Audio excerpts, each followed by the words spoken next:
Guys, magandang araw. Ito yung mga DIY natin na pang kid sa niyog natin. Yan. Yan, pina-flat ko yan yung kutsara. Piliin natin yung makapal na kutsara. Yan, tapos pinakagat natin diyan sa drill natin. So, subukan natin. Ayan yung ikot niya. Ayan. Tapos guys, yan. May nakaguhit na dyan.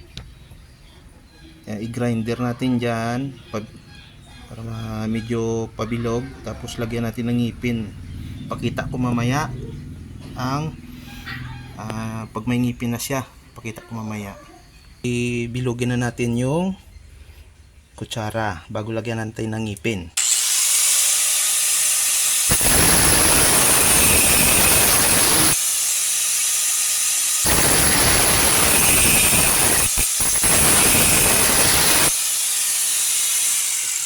Sige. Sige, go. Nakaready na po. Okay guys, ayun na, naputol na natin. Lagyan na natin dito ng mga ngipin-ngipin.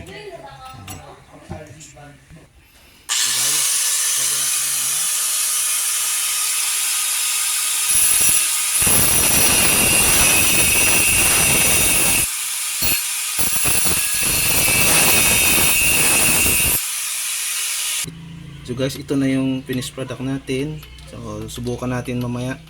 Hanap tayo ng niyog.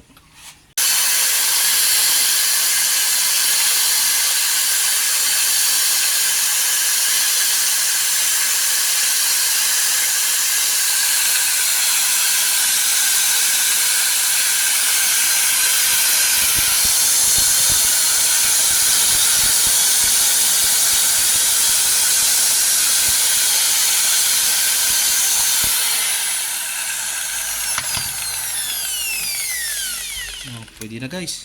Montage.